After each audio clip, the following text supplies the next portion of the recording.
ठीक है, सुनो दोस्तों, आराम से बैठ जाओ, क्योंकि आज की कहानी ऐसी है जो सीधा आपके दिल दिमाग में घुस जाएगी और वहीं अटक जाएगी। वो वाली कहानी जो रात को लाइट बंद करने से पहले आपको अपने कमरे की परछाइयों को 2 बार देखने पर मजबूर कर दे। मैं हूं मिस्टर नाइटफियर, और अगर आप यहां नए हो तो बता दूं कि मैं हर हफ्ते अजीब, डरावनी और रहस्यमयी कहानियां सुनाता हूं। और भरोसा मानो, यह कहानी खत्म होने के बाद भी आपके साथ रहेगी। इसका नाम है the woman in the gap. अब शुरू करने से पहले एक सीन इमेजिन करो। मान लो आप वापस कॉलेज के दिनों में हो, रात भर एग्जाम की तैयारी करना, डिनर में चीप रामेन खाना और एक छोटा सा अपार्टमेंट जिसमें आप और आपके सपनों के अलावा किसी और के लिए जगह ही नहीं। लेकिन सोचो, अगर उसी जगह आपके साथ कुछ और भी रह रहा हो, कुछ ऐसा जिसे आपने इनवाइट नहीं किया और जो कभी जाता भी नहीं। हां, हम वहीं जाने वाले हैं। और अगर आप सोच रहे हो अरे ये तो बस स्टोरी है, तो जरा रुको, क्योंकि यह कहानी जापान के अंधेरे कोनों में फुसफुसाई जाती है और लोग कसम खाते हैं कि यह सिर्फ फोल्कलोर नहीं है। हमारी कहानी ले जाती है हमें टोक्यो, जापान में अर्ली 2000s के वक्त पर। सोचो वो शहर, ऊंचे ऊंचे स्काई स्क्रेपर्स जो धुंधले आसमान को चीरते हुए खड़े हैं, नियॉन लाइट्स जो गुस्सैल भौरों की तरह भनभनाती रहती हैं, और सड़कों पर भीड़ जो गौ अपनी अपनी जिंदगी में भाग रही है। लेकिन अब जूम करो एक सुनसान मोहल्ले में, जहां पुराने से अपार्टमेंट्स हैं जिनमें कॉलेज के बच्चे किसी तरह गुजारा कर रहे हैं। यहीं हमें मिलता है हमारा मेन कैरेक्टर। चलो उसे हिरोशी कहते हैं। हिरोशी एक 20 साल का नॉर्मल स्टूडेंट था, तेज दिमाग वाला, एम्बिशियस, लोकल यूनिवर्सिटी में इंजीनियरिंग पढ़ रहा था। उसके कुछ यार दोस्त भी थे जिनके साथ वो हर वक्त घूमता फिरता। क्लास के बाद बियर पीना, लड़कियों की बातें करना, वीडियो गेम्स खेलना। जिंदगी ठीक थी, या कह लो प्रिडिक्टेबल थी। लेकिन फिर सब बदलने लगा। पहले पहल सटल था। हिरोशी ने क्लासेस मिस करनी शुरू कर दी। सिर्फ 1-2 नहीं, कई दिन तक गायब। उसका फोन सीधा वॉइसमेल पर जाने लगा, मैसेजेस अनरेड पड़े रहे। उसके 3 पुराने दोस्त जो स्कूल से ही उसके साथ थे, आपस में फुसफुसाने लगे। अरे, हिरोशी से बात हुई क्या?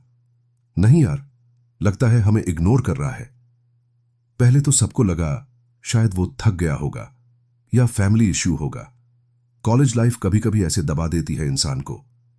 लेकिन जब पूरा हफ्ता निकल गया और हिरोशी से कोई खबर नहीं मिली, तो चिंता बढ़कर एक्शन में बदल गई। उन्होंने डिसाइड किया कि चलो उसके घर चलते हैं, बिना बताए।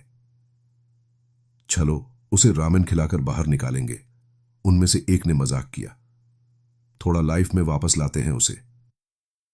तो हुआ यूं कि एक बरसाती दोपहर, आसमान पूरा धूसर, बारिश इतनी तेज जैसे पानी की चादरें गिर रही हों, तीनों दोस्त एक पुरानी सी कार में बैठे और निकल पड़े हिरोशी के घर की तरफ।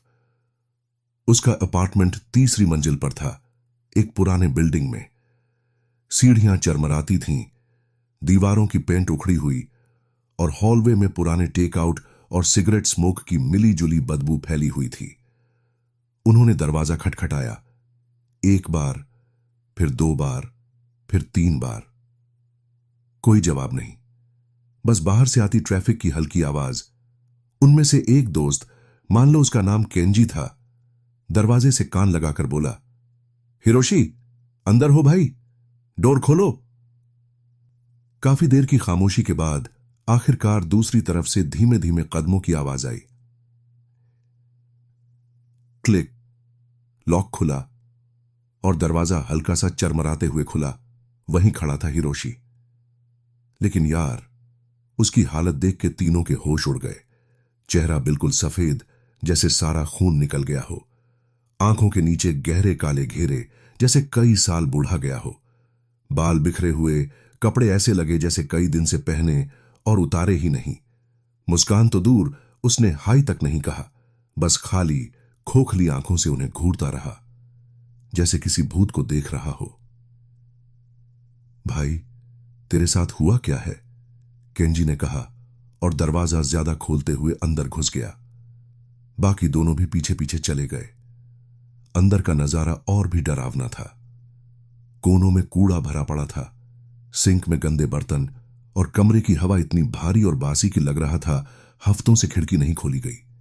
सिर्फ एक खिड़की थी जिस पर मोटे पर्दे कसकर खींचे हुए थे। बारिश की थोड़ी सी रोशनी बस झिर्रियों से अंदर आ रही थी।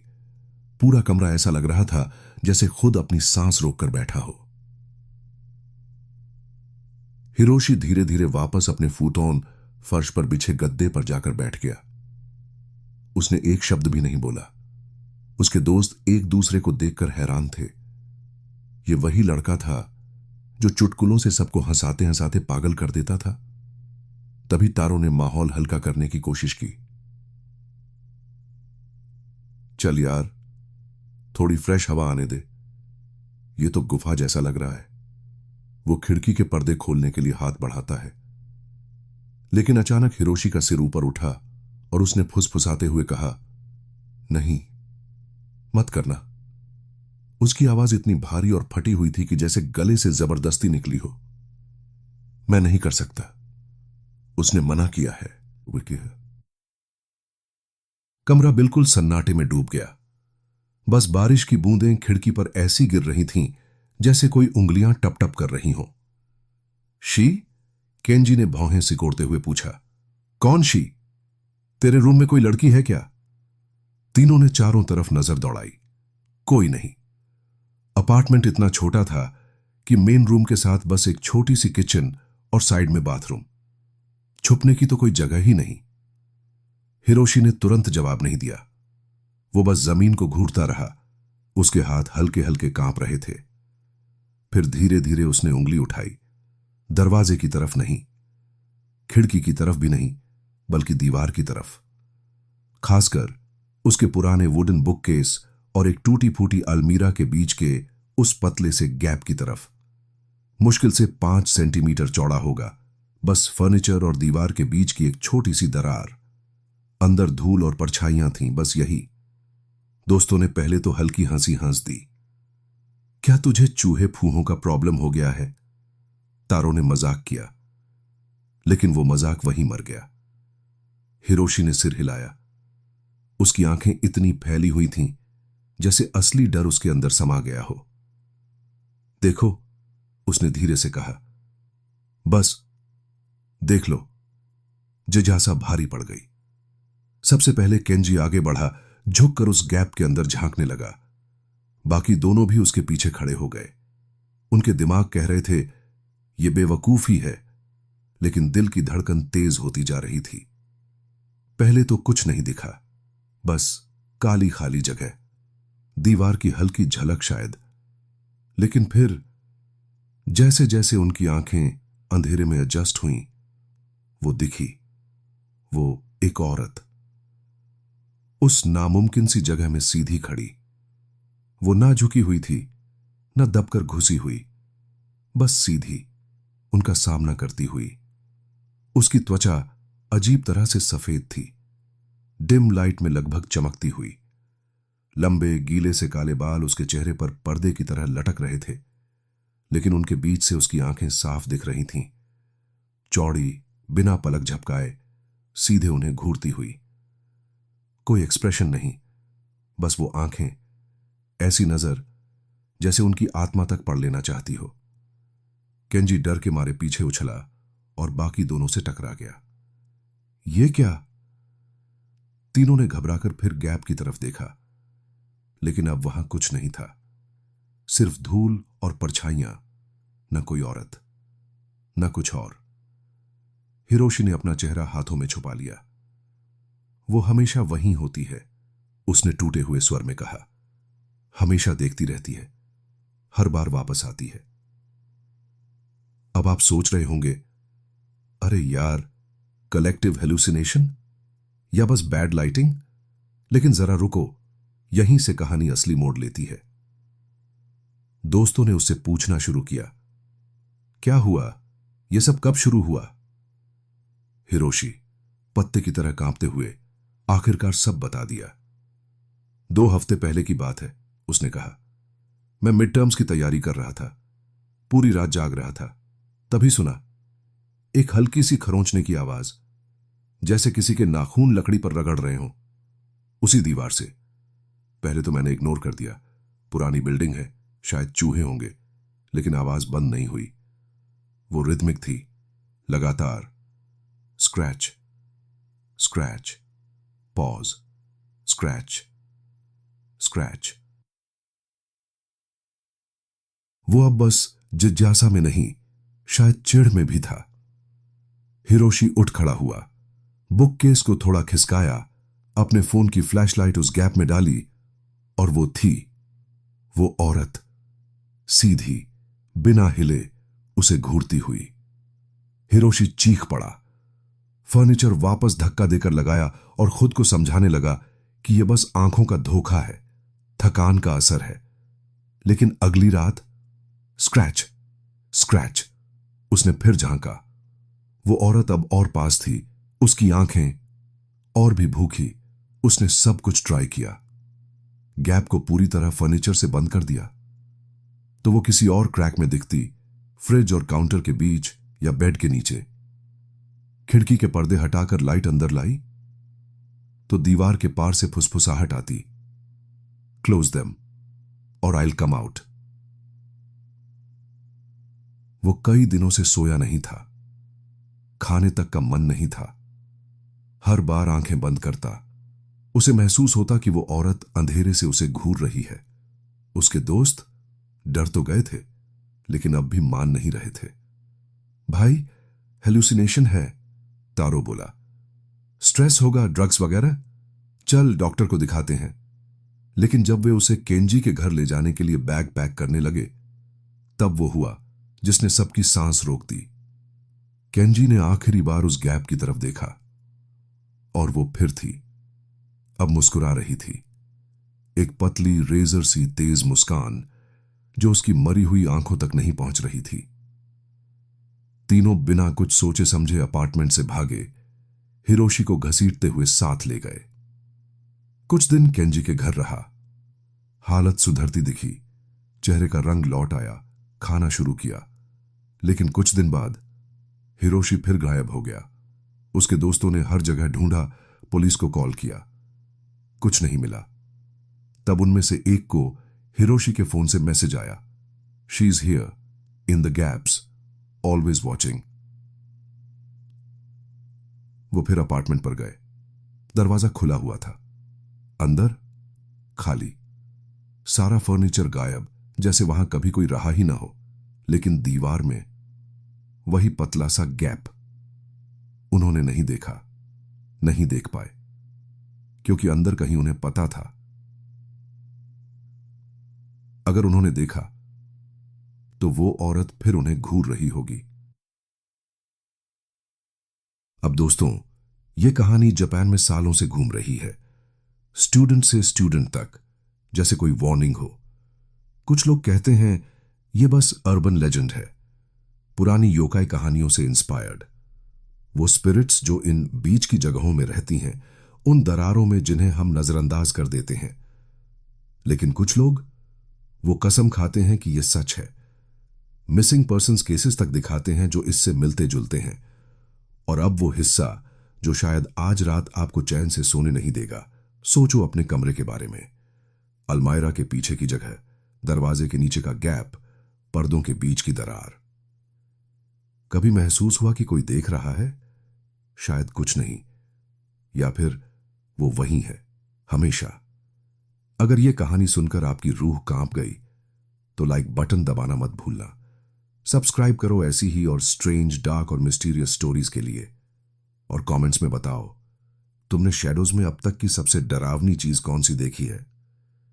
सो जाओ, अगर सो पाए तो। सोचो जरा, अमेरिका के एक छोटे शांत टाउन की तस्वीर। वही जगह जहां हर कोई एक दूसरे को जानता है, और घर इतने पुराने हैं कि ग्रेट डिप्रेशन के टाइम से खड़े हैं। पेड़ इतने पुराने कि दादाजी दादीजी से भी बड़े, उनकी जड़ें फुटपाथ तक तोड़ रही हैं। स्ट्रीट लाइट्स भी ऐसे फ्लिकर करते रहते हैं कि समझ नहीं आता बल्ब खराब है या कुछ और। यहीं रहता था हमारा मेन कैरेक्टर, एलन। 30 साल का एक नॉर्मल सा आदमी अपनी वाइफ सैम के साथ, 3 बच्चों का जॉइंट फैमिली। सैम के पिछले मैरिज से 2 टीनेज बेटे और एक छोटी सी प्यारी बेटी लिली, जो सिर्फ 3 साल की थी। वो सब रहते थे एक साधारण से 3 बेडरूम वाले घर में जो लेट 1930s में बना था। घर फैंसी बिल्कुल नहीं था। ओल्ड वुडन फ्लोर्स जो हर कदम पर क्रीक करते थे, एक छोटा बाथरूम जिसमें क्लॉफुट टब था और एक बंद सा पैटियो जिसे वो लोग डेन कहते थे। घर को 70s में रेनोवेट किया गया था, तो सोचो पुराना वुड पैनलिंग, पुरानी शैग कारपेट के टुकड़े, एकदम रेट्रो वाइब देता था। हाँ, बैकयार्ड बड़ा था, पीछे पूरा वुडेड एरिया, जिसकी वजह से पड़ोस होते हुए भी घर थोड़ा आइसोलेटेड फील होता था। अब एलन वैसा इंसान था जिससे आप किसी बारबेक्यू पार्टी में मिलो तो इंस्टेंटली दोस्ती हो जाए। रिलैक्स्ड, मजाकिया, बियर खोलकर फुटबॉल या लेटेस्ट हॉरर मूवी पर बात करने वाला। लेकिन एक चीज थी, एलन किसी भी सुपरनैचुरल चीज पर विश्वास नहीं करता था। न भूत, न स्पिरिट्स, न कर्मा, कुछ भी नहीं। वो एथिस्ट पूरी तरह नहीं था, लेकिन एग्नोस्टिक जरूर था। हमेशा यही कहता, प्रूफ दिखाओ, फिर शायद मान जाऊं। उसका दोस्त जिसने मुझे ये कहानी सुनाई, एलन को अपने अजीब एक्सपीरियंसेस बताता, पुराने घरों में आवाजें, डरावने वाइब्स, तो एलन हंसकर कहता, या राइट मैन, व्हाटएवर। उसके लिए हॉरर मूवीज और हैलोवीन सिर्फ एंटरटेनमेंट थे, डिज्नीलैंड वाले हॉन्टेड मैंशन जैसी मस्ती, न कि असली डर। सैम इसके बिल्कुल उलट थी। उसे भूत प्रेत और स्पिरिट्स पर पूरा विश्वास था, लेकिन शादीशुदा जिंदगी नॉर्मल थी। 3 बच्चों वाला टिपिकल केओस, छोटी सी जगह, रोजमर्रा की भाग दौड़, सब कुछ सामान्य था, जब तक करीब 15 साल पहले एक ऐसा वाकया नहीं हुआ जिसने एलन की सोच हमेशा के लिए बदल दी। वो एक ठंडी ऑटम की शाम थी। हवा में गीले पत्तों और जलती लकड़ी की खुशबू घुली थी। सैम दोनों बेटों को लेकर बाहर शॉपिंग करने गई थी और फिर उन्हें कजिन के घर स्लीप ओवर के लिए छोड़ने वाली थी। मतलब घर पर सिर्फ एलन और लिली थे। एलन ने सोचा, रेयर चांस है तो लिली को नहलाकर सुला दूं। उसने पुराने बाथटब में गर्म पानी भरा, ऊपर बबल्स तैर रहे थे। एलन फर्श पर बैठकर अपनी बेटी को देख रहा था, जो रबर डकी के साथ खेल रही थी। बाथरूम का दरवाजा खुला हुआ था और हॉलवे से हल्की सी ठंडी हवा अंदर आ रही थी। घर का लेआउट थोड़ा अजीब था। हॉलवे बीच से निकलता था, एक तरफ लिविंग रूम, आगे जाकर टी जंक्शन, एक तरफ किड्स के रूम्स और दूसरी तरफ मास्टर बेडरूम। बाथरूम सीधा हॉलवे के सामने था। जहां एलन बैठा था, वहां से वो पूरे हॉलवे को साफ देख सकता था, लिविंग रूम के पार, घर के अंधेरे कोनों तक। एलन एक हल्की सी गुनगुनाहट कर रहा था ताकि लिली हंसती रहे। तभी उसकी नजर के कोने में कुछ आया। एक शख्स, एक औरत, लंबे एकदम काले बाल, बाथरूम के दरवाजे के सामने से फिसलती हुई किड्स बेडरूम्स की तरफ जाती हुई। बस एक पल के लिए दिखी, लेकिन इतनी साफ कि दिमाग ने उसे सैम समझ लिया। हे हनी, उसने पुकारा। सोचा सैम कुछ लेने घर आ गई होगी। कोई जवाब नहीं। घर वैसे ही चुप पड़ा था, सिर्फ लिली के पानी में छप छप करने की आवाज और नल से गिरती हल्की सी बूंदों की टप टप। एलन की भौहें सिकुड़ गईं। यह अजीब था। सैम को आने में अभी टाइम था, फिर यह कौन हो सकता है? वो खड़ा हुआ, जीन्स पर हाथ पोंछे और हॉलवे में सिर निकाला। सैम, उसने फिर पुकारा। कोई जवाब नहीं। बस किचन में फ्रिज की हल्की हमिंग और लिविंग रूम के लैंप की मध्यम रोशनी। क्यूरियोसिटी के साथ साथ हल्का सा डर भी आने लगा। एलन ने लिली को 1 सेकंड के लिए वहीं छोड़ा और किड्स बेडरूम्स चेक करने चला गया। खाली, बिस्तर बेतरतीब, दीवारों पर पोस्टर्स, लेकिन सैम कहीं नहीं। वो लिविंग रूम में गया, विंडो से बाहर झांका। ड्राइववे खाली थी, सैम की कार भी नहीं। सड़क पर सिर्फ गीला पेवमेंट था, जिस पर स्ट्रीट लाइट्स की रोशनी चमक रही थी। एलन की रीढ़ में ठंडी सी सनसनी दौड़ गई। वो वाली ठंड नहीं जो हवा से लगती है, बल्कि वो वाली जो लगता है कोई देख रहा हो। उसका दिल तेजी से धड़कने लगा। वो भागा बाथरूम की तरफ, लिली को टब से निकाला, टाउल में लपेटा। उसके हाथ हल्के हल्के कांप रहे थे। कम ऑन किडो, उसने बुदबुदाते हुए कहा। लिली को मास्टर बेडरूम में ले जाकर बेड पर बिठा दिया। फिर उसने और जोर से पुकारा, सैम, तुम घर पे हो? चारों तरफ सन्नाटा। उसने किचन, टेन, क्लोजेट्स, यहां तक कि बेड्स के नीचे भी देख लिया। हर डोर लॉक था, हर विंडो बंद, किसी का कोई निशान नहीं। एलन की पल्स अब तेज थी। वो ठंड अब सीने में बर्फ की तरह फैल रही थी। उसने फोन उठाया और सैम को कॉल किया। सैम ने चेयरफुल आवाज में उठाया, हे व्हाट्सअप, मैं अभी बॉयज को छोड़कर स्टोर जा रही हूं। एलन का गला सूख गया। तुम बस घर आकर कुछ लेने नहीं गई थी, राइट? एक पल की खामोशी। नहीं, क्यों? सैम की आवाज में कंसर्न आ गया। एलन ने मुश्किल से कहा, मैंने अभी अभी घर में एक औरत देखी, लंबे काले बाल, बाथरूम के सामने से गई। लाइन कुछ सेकंड के लिए बिल्कुल चुप। एलन, मैं घर पर नहीं हूं, सैम धीरे से बोली। लिली के साथ रहो, मैं अभी आती हूं। एलन ने कॉल काट दी। दिमाग घूम रहा था। उसने लिली को लिविंग रूम में कार्टून्स के सामने बिठाया और खुद सोफा पर बैठ गया। उसकी नजरें हर कोने, हर शैडो पर दौड़ रही थीं। घर अजीब लग रहा था। हवा भारी सी, खामोशी बहुत तेज। कुछ भी हिला नहीं था, सब वैसे ही था। लेकिन उस औरत की तस्वीर एलन के दिमाग में जल रही थी। लंबे काले बाल, बिना आवाज के चलना, और फिर गायब। जब सैम घर आई, एलन ने उसे सब कुछ बताया। सैम ने हंसी नहीं, आंखें नहीं घुमाई, बस सिर हिलाया, चेहरा थोड़ा पेल। तुमने शायद भूत देखा होगा, उसने मैटर ऑफ फैक्टली कहा। एलन ने स्कॉफ किया, लेकिन वीक था, जैसे बस रिफ्लेक्स में कहा हो, कन्विक्शन नहीं। कम ऑन सैम, ऐसी कोई चीज होती ही नहीं। लेकिन अंदर से अब वो इतना श्योर नहीं था। जिंदगी नॉर्मल हो गई, या फिर जितना नॉर्मल हो सकती थी उतनी। एलन ने कोशिश की इसे शेक ऑफ करने की, सोचा थकान थी, लाइट का ट्रिक था। लेकिन घर वही नहीं रहा। वह अक्सर हॉलवे की तरफ नजर डालते हुए खुद को पकड़े और रात में बाथरूम डोर से बचता। कुछ महीने बाद कुछ और हुआ, और भी डरावना। देर रात थी, आधी रात के बाद। एलन और सैम काउच पर कर्ल करके कोई पुरानी हॉरर मूवी देख रहे थे। बच्चे सो चुके थे, लिली अपने रूम में, बेटे अपने। घर अंधेरा था, बस टीवी की फ्लिकरिंग ग्लो। एलन आधा सोया हुआ था, सिर आर्म रेस्ट पर झूल रहा था। तभी सैम ने अचानक उसका नाम चिल्लाया, एलन, एलन, तुम ठीक हो? एलन झटके में जागा, कंफ्यूज्ड, दिल धड़क रहा था। क्या क्या हुआ? सैम उसके सामने घुटनों के बल बैठी थी, चेहरा सफेद, आंखों में आंसू। तुम मोर्निंग कर रहे थे, जैसे दर्द में हो।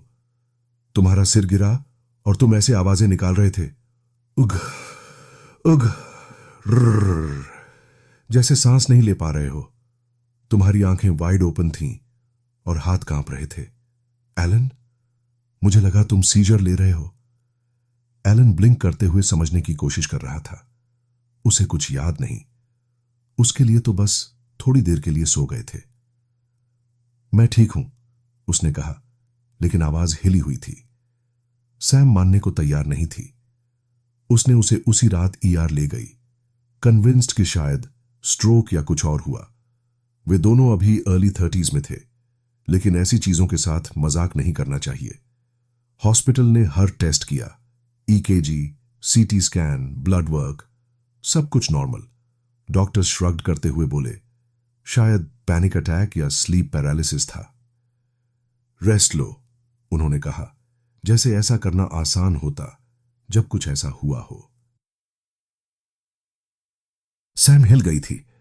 उसने कसम खाई कि यह सिर्फ एलन का डोजिंग ऑफ नहीं था। ऐसा लग रहा था जैसे तुम्हारे अंदर कुछ गड़बड़ था, उसने बाद में कहा, जैसे कुछ तुम्हारे अंदर था। एलन यह सुनना नहीं चाहता था, उसने गोस्ट्स, स्पिरिट्स या उन चीजों के बारे में सोचना नहीं चाहता जो उसकी स्केप्टिसिज्म की दीवारों को चैलेंज कर सकती थीं। लेकिन वो चिल जो बाथरूम वाले इंसिडेंट से आया था, वो वापस आ गया था, अब और भी स्ट्रांग, हड्डियों तक उतर रहा था। कुछ समय बाद उन्होंने घर बदल लिया। इंसिडेंट की वजह से नहीं, कम से कम एलन खुद यही कहता था। उन्हें बड़ा घर मिला, बच्चों के लिए बेटर, सैम के काम के पास। Practical reasons. लेकिन एलन का दोस्त जिसने ये कहानी सुनाई ने देखा कि एलन कभी भी उस पुराने घर में पूरी तरह से सेटल नहीं हुआ। रात में वो जंपी रहता, लॉक्स 2 बार चेक करता, टीवी बैकग्राउंड नॉइज के लिए ऑन रखता। जब उसका दोस्त सीधे सीधे पूछता, अब तुम गोस्ट्स पर विश्वास करते हो? एलन थोड़ा हेजिटेट करता। ऑनेस्टली मैन, वह कहता, मुझे नहीं पता मैं क्या मानूं। एक हिस्सा तो मानना ही नहीं चाहता, क्योंकि अगर मैं मान लिया, मुझे लगता है मैं कभी सो नहीं पाऊंगा। अब दोस्तों, यहां कहानी असली होने लगती है। एलन का दोस्त कसम खाता है कि यह कहानी पूरी सच है, हर डिटेल के साथ। और जब आप ऐसे पुराने घरों का हिस्ट्री देखो, 1930s में बने, वो जमीन जो दशकों से जिंदगी और मौत देखती रही, तो आप सोचने लगते हो, यह सिर्फ दिमाग का ट्रिक था। एक थके हुए पिता को शैडोज दिखे, या उस घर में सच में कुछ था, कुछ उस हॉलवे, उन वॉल्स, उस बाथरूम डोर से जुड़ा हुआ। और मजेदार बात यह है, एलन का दोस्त कहता है कि जब वे घर छोड़कर गए तो नए मालिक भी ज्यादा दिन नहीं रुके। उन्होंने 1 साल के अंदर ही घर बेच दिया। Reason, weird vibes. कोइंसिडेंस? शायद। तो मैं आपसे पूछता हूं, उस रात एलन ने क्या देखा? गोस्ट, हेल्यूसिनेशन, या कुछ और? और अगर आप उसकी जगह होते, उस हॉलवे की तरफ देखते हुए, जानते हुए कि आपने कुछ देखा जो वहां नहीं होना चाहिए था, क्या आप सो पाते? अगर इस कहानी ने आपको चिल्स दिए तो लाइक जरूर करें, और ऐसे और स्टोरीज के लिए सब्सक्राइब करें जो रात में आपकी नींद उड़ा दें। नीचे कमेंट में बताइए, आपके घर में सबसे क्रीपी चीज क्या हुई? ध्यान रखना दोस्तों, और शायद आज रात लाइट्स ऑन रखना बेटर होगा। दुंकुई, the cursed video that shouldn't exist. चलिए शुरुआत से शुरू करते हैं। सोचो तुम जापान के ऊंचे ऊंचे पहाड़ों में खड़े हो, जहां हवा पतली और ठंडी है, और चोटियां ऐसे आसमान को चीरती हैं जैसे किसी दानव के दांत हों। यही है फ्री क्लाइंबिंग की दुनिया। न कोई रोप, न हार्नेस, बस तुम्हारे चौक लगे हाथ और शेयर विल पावर। एक ऐसा खेल जहां एक छोटी सी गलती का मतलब है सीधा नीचे, मौत की तरफ गिरना। कुछ लोगों के लिए यह थ्रिल है, लेकिन असल में यह गैम्बल है। हमारी कहानी का मेन कैरेक्टर है एक आदमी जिसे हम तकाशी कहेंगे। वो फ्री क्लाइंबिंग का दीवाना था। यह उसके लिए बस हॉबी नहीं थी, उसकी पूरी जिंदगी थी। वीकेंड हो, वेकेशन हो, या कोई भी खाली समय, तकाशी हमेशा इन खतरनाक पहाड़ों को चढ़ता रहता। उसके दोस्त उसकी हिम्मत पर फिदा थे। उसकी वाइफ हर दिन डर के साये में जीती थी, और उसकी छोटी सी बेटी, जिसकी उम्र बस टॉडलर जैसी थी, उसे अपने सुपर हीरो पापा की तरह देखती थी। तकाशी बेवकूफ नहीं था। उसे पता था यह खेल कितना खतरनाक है। एक दिन ऑटम के मौसम में उसने अपने बेस्ट फ्रेंड को हाइक पर अलग ले जाकर कहा, मुझे एक फेवर चाहिए, मेरे लिए एक वीडियो रिकॉर्ड कर दो, जस्ट इन केस। उसके दोस्त ने हैरानी से देखा तो तकाशी ने समझाया, यह बस एक फेयरवेल मैसेज होगा। अगर कभी वो क्लाइंब से वापस न लौटा तो उसकी वाइफ और बेटी को पता चले कि वो उनसे कितना प्यार करता था। तो वो दोनों एक चट्टान पर बैठ गए। पीछे पहाड़ों का खूबसूरत बैकड्रॉप था। तकाशी कैमरे में देखकर कामली बोला, अगर तुम ये देख रहे हो तो शायद मैं वापस नहीं आया, लेकिन ये जान लो, हर क्लाइंब की कीमत वसूल थी, क्योंकि हर बार मैं तुम्हारे पास लौट कर आता था। I love you more than the summits. उसका दोस्त वीडियो सेव कर लेता है और प्रॉमिस करता है कि इसे सेफ रखेगा। फिर दोनों हंसते हुए बात खत्म कर देते हैं, जैसे कोई इंश्योरेंस खरीदी हो जो कभी काम ना आए। जिंदगी चलती रही। तकाशी क्लाइम्स करता रहा, नई चोटियां जीतता रहा, घर आकर फैमिली को अपने रोमांचक किस्से सुनाता। 6 महीने बीत गए। ऑटम से विंटर, फिर स्प्रिंग। उसने बेटी का बर्थडे सेलिब्रेट किया, वाइफ के साथ डेट नाइट की, फैमिली ट्रिप तक प्लान किया। सब कुछ नॉर्मल लग रहा था। फिर एक दिन वो हुआ जिसकी किसी ने उम्मीद नहीं की थी। जापानी एल्प्स में एक सनी वीकेंड था, क्लाइंबर्स के लिए परफेक्ट दिन। तकाशी एक डेंजरस रूट पर चढ़ रहा था जिसे वो सालों से करना चाहता था।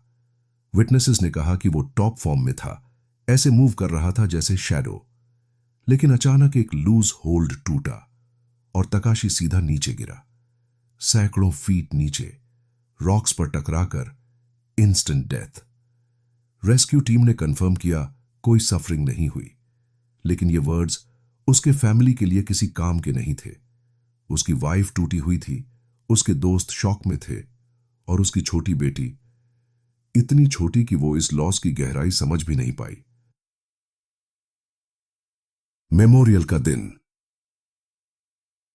तकाशी की मौत के 1 हफ्ते बाद उनके होम टाउन के एक छोटे से कम्युनिटी हॉल में मेमोरियल रखा गया। हॉल में इंसेंस की खुशबू और दबे दबे रोने की आवाजें हवा में घुली हुई थीं। बाहर चेरी ब्लॉसम्स खिलने लगे थे, जिंदगी की नाजुक और छोटी उम्र का जैसे मजाक उड़ा रहे हों। परिवार और दोस्त सब इकट्ठा हुए थे। कोई तकाशी की स्टोरी सुना रहा था, कोई उसके नाम पर टोस्ट कर रहा था। सबने उसकी यादें शेयर की, उसकी जिंदादिली को याद किया। शाम धीरे धीरे खत्म होने लगी। तभी उसकी वाइफ, जिनकी आंखें रो रो कर सूज चुकी थीं, अपने बेस्ट फ्रेंड की तरफ झुकी और धीमी आवाज में बोली, वो वीडियो तकाशी ने उसका जिक्र किया था, तुम्हारे पास है क्या? दोस्त ने सिर हिलाया, लेकिन उसके पेट में जैसे कुछ मरोड़ गया। वो वीडियो तो उसने लगभग भुला ही दिया था। दरअसल उसे उसने एक ड्रॉर में छुपा दिया था, जैसे कोई बैड ओमेन हो। लेकिन अब उसे निकालना ही था। उसने पुराना कैमरा निकाला, लैपटॉप से कनेक्ट किया और पूरे हॉल में सन्नाटा छा गया जब उसने प्ले बटन दबाया। शुरुआत में सब नॉर्मल था। तकाशी स्क्रीन पर आया, पीछे वही पहाड़, चेहरा काम और कॉन्फिडेंट। वो बोलना शुरू करता है वही फेमिलियर शब्द, अगर तुम ये देख रहे हो तो शायद मैं। परिवार वाले और पास झुक गए, आंखों में आंसू, उसके स्टेडी वॉइस में सांत्वना ढूंढते हुए। लेकिन फिर कुछ गड़बड़ होने लगी, बहुत सटल, बहुत हल्का सा। उसका एक्सप्रेशन फ्लिकर करने लगा। वो वार्म स्माइल गायब होकर उसकी आंखों में एक अजीब शैडो सी छा गई। आवाज क्रैक होने लगी, जैसे पुरानी कैसेट की टेप खराब हो। I don't want to die, उसने हकलाते हुए कहा। हॉल में बैठे सब फ्रीज हो गए। ये वो वीडियो नहीं था जो रिकॉर्ड हुआ था। उसकी आवाज अब स्टेडी नहीं थी, डर से कांप रही थी। I don't want to die, इस बार जोर से, चीख जैसी आवाज में। उसका चेहरा डर से विकृत हो गया और स्क्रीन के पीछे का बैकग्राउंड भी धीरे धीरे बदलने लगा। पहाड़ गायब होकर एक गहरी अंधेरी खाई जैसा वॉइड बन गया और फिर हॉरर शुरू हुआ। स्क्रीन के कोने से उस अननेचुरल अंधेरे में से कुछ बाहर आया। एक हाथ, लंबा, पतला, हड्डियों जैसा, टेढ़ी मेढ़ी उंगलियां जैसे किसी दूसरी दुनिया से आ रहा हो। उसने तकाशी की बांह को पकड़ लिया, जकड़ इतना मजबूत कि इंसानी नहीं लग रहा था। तकाशी की चीख हॉल में गूंज उठी। No, I don't want to die. हाथ ने उसे खींच लिया, सीधे स्क्रीन के बाहर, उस काले वॉइड में। तकाशी का पूरा शरीर खिंचते खिंचते गायब हो गया और वीडियो अचानक स्टैटिक पर कट होकर बंद हो गया। हॉल में चीख पुकार मच गई। कुछ लोग डरकर पीछे हट गए, जैसे स्क्रीन खुद ही कर्स्ड हो। उसकी वाइफ जमीन पर गिर गई, अनकंट्रोलेबली रोती हुई। यह क्या था? किसी ने चिल्लाकर कहा। एक्यूजेशंस उड़ने लगे। ये मजाक है, किसी ने एडिट किया है क्या? लेकिन उसका दोस्त बार बार कसम खाता रहा, मैंने कुछ नहीं किया, ये वही ओरिजिनल फाइल है, वही कैमरा, वही रिकॉर्डिंग। उन्होंने दोबारा प्ले किया, हाथ कांपते हुए, और वही सीक्वेंस दोबारा हुआ। वही हॉरर, वही चीखें, वही हाथ। बात तेजी से फैल गई। पड़ोसी टी पर फुसफुसाने लगे। बच्चों ने स्कूल में वाइड आइज के साथ कहानी सुनानी शुरू कर दी। परिवार आंसर्स ढूंढने के लिए एक लोकल प्रीस्ट को बुलाता है, एक शिंटो एक्सपर्ट जो सुपरनैचुरल मामलों के लिए जाना जाता था। अगले दिन प्रीस्ट आया। घर का माहौल भारी था, सबके दिल में डर बसा हुआ। उसने कैमरा उठाया, वीडियो प्ले किया और बिना कुछ बोले उसे गौर से देखने लगा। जब स्क्रीन पर वो हाथ निकला, उसका चेहरा पीला पड़ गया। उसने वीडियो बीच में ही रोक दिया और सिर हिलाते हुए बोला, यह हमारे बस की बात नहीं है। तुमने इस दुनिया में कुछ बहुत खतरनाक बुला लिया है। इसे खत्म करो, कैमरा जला दो अगर जरूरी हो तो। न कोई पूजा, न कोई मंत्र, वो इसमें शामिल ही नहीं होना चाहता था। डरे हुए परिवार ने उसकी बात मान ली। कैमरा तोड़ दिया, कॉपीज डिलीट कर दी, जैसे वो इस चीज को एग्जिस्टेंस से मिटा देना चाहते हो। लेकिन डैमेज पहले ही हो चुका था। रातों को सब बुरे सपनों से तड़पने लगे। वही हाथ जो अंधेरे से निकलकर पकड़ लेता था, वही तकाशी की चीखें जो उनके कानों में गूंजती रहती थीं। अर्बन लेजेंड बनना, अब यहीं से यह कहानी एक हादसे से बढ़कर अर्बन लेजेंड बन गई। सबसे बड़ा सवाल यह था, वीडियो बदला कैसे? वो तो 6 महीने पहले रिकॉर्ड हुआ था। उस वक्त तकाशी बिल्कुल जिंदा, स्वस्थ था, किसी गिरने का सवाल ही नहीं था। और फोरेंसिक एक्सपर्ट्स ने कंफर्म किया कि फाइल में कोई छेड़छाड़ नहीं हुई थी। तो फिर उसने वीडियो में क्यों कहा, I don't want to die, जैसे उसे अपनी मौत पहले से पता थी? कुछ लोग मानते हैं कि उस वीडियो ने सिर्फ इमेज और आवाज रिकॉर्ड नहीं की, बल्कि फ्यूचर का एक टुकड़ा भी खींच लिया। और कुछ कहते हैं वो रिकॉर्डिंग किसी और चीज के लिए इनविटेशन थी। शायद कोई योकाई, कोई रेस्टलेस स्पिरिट जो डिजिटल वॉइड में छुपा रहता है और मौके का इंतजार करता है कि किसी जिंदा इंसान को खींच ले जाए। यह कहानी जापान में दशकों से घूम रही है। टेक्नोलॉजी बदलती रही, VHS से लेकर स्मार्टफोन्स तक, लेकिन इसका डर वही रहा। कई लोग कसम खाते हैं कि उनके साथ भी कुछ ऐसा हुआ। घर के वीडियो अचानक हॉरर में बदल जाना, सेल्फीज में किसी और की आंखें दिखना जो वहां थे ही नहीं। क्लाइंबिंग सर्कल्स में तो यह एक टैबू बन चुका है। कोई भी जस्ट इन केस वीडियो बनाने की बात तक नहीं करता। और अब आपके लिए एक सवाल।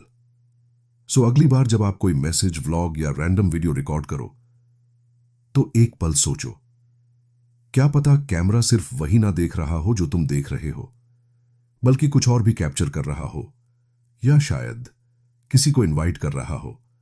अगर यह कहानी आपके रोंगटे खड़े कर गई तो लाइक बटन दबाओ, सब्सक्राइब करो और कमेंट्स में बताओ तुमने अब तक की सबसे क्रीपी वीडियो कौन सी देखी है। गुड नाइट दोस्तों। और हां, शायद आज रात रिकॉर्डिंग बंद ही रखना बेहतर होगा।